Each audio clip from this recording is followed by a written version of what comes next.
কাল থেকে মাঠে গড়াচ্ছে ঘরোয়া ফুটবলের নতুন মৌসুম। বাংলাদেশ চ্যালেঞ্জ কাপের ফাইনালে লড়বে লিগ চ্যাম্পিয়ন বসুন্ধরা কিংস আর রানার্স আপ মোহামেডান। জয় নিয়েই নতুন মৌসুম শুরুর প্রত্যয় দুই দলেরই। জুলাই আগস্ট বিপ্লবকে সম্মান জানাতে এই ম্যাচের নাম দেওয়া হয়েছে বাংলাদেশ 2.0 চ্যালেঞ্জ কাপ। আবু সাইদ মুগ্ধদের ছবিতে সেজেছে বসুন্ধরা কিংস এরিনা। তাদের আত্মত্যাগের বিনিময়ে নতুন এক বাংলাদেশ, সেই সাথে ফুটবল ফেডারেশনের নতুন কমিটি। নতুন মৌসুমটা শুরু হচ্ছে নতুন ফুটবলের এক ভার্সন দিয়ে। আর সেই চ্যালেঞ্জ কাপে লড়বে বসুন্ধরা কিংস আর ঢাকা মোহামেডান। সেই প্রথম ম্যাচটিতে কেমন করবে দুদল, সেটা দেখার জন্য অপেক্ষা করতে হবে শুক্রবার রেফারির শেষ বাঁশি বাজা পর্যন্ত। সুলেমান দিয়াবাতে মোহামেডানের আস্থার নাম, আসন্ন ফুটবল মৌসুমে সাদা কালোদের কাপ্তান। মাঠের অলরাউন্ডার আমি, আর ঘরের অলরাউন্ডার টাইলক্স।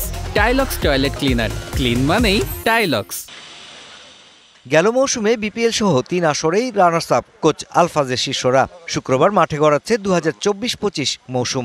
শুরু থেকে মোহামেডানের লক্ষ্য ফাইট দেবে চ্যাম্পিয়ন হতে। আমরা ভালো মতো প্রস্তুতি নিয়েছি এই ম্যাচটা খেলার জন্য। আমার কোনো রকম ইনজুরি নেই, সবাই সুস্থ। এই ইনশাআল্লাহ আমরা জয়ের জন্য মাঠে নামব। চ্যালেঞ্জ কাপে একটাই ম্যাচ। গেল আসরের চ্যাম্পিয়ন আর রানার্স আপ লড়বে বসুন্ধরা কিংস এরেনায়। চ্যাম্পিয়ন কিংদের ডেরায় এসেছে নতুন কোচ রফসন গফুরভ। ডরিয়েলটন নেই দলটায়। খেলোয়াড় তালিকায় উল্লেখযোগ্য পরিবর্তন, তবে তাতে বিচলিত নয় কিংরা।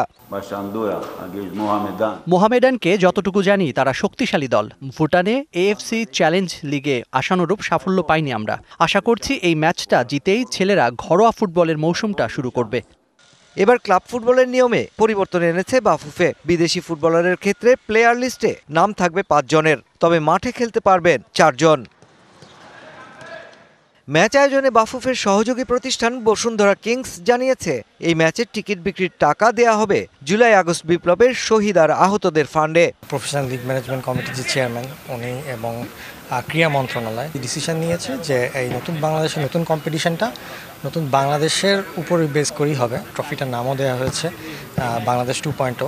আপাতত কথা আছে যে আমাদের মাননীয় ক্রীড়া উপদেষ্টা উনি এসে আর কি পুরস্কারটা বিতরণ করবে। ঘরোয়া ফুটবল মৌসুমের প্রথম ট্রফিটা শোভা পাবে কাদের শোকেসে, তা জানতে এখন অপেক্ষায় ফুটবল ভক্তরা। Mushfiqur Rahman, DBC news, Dhaka.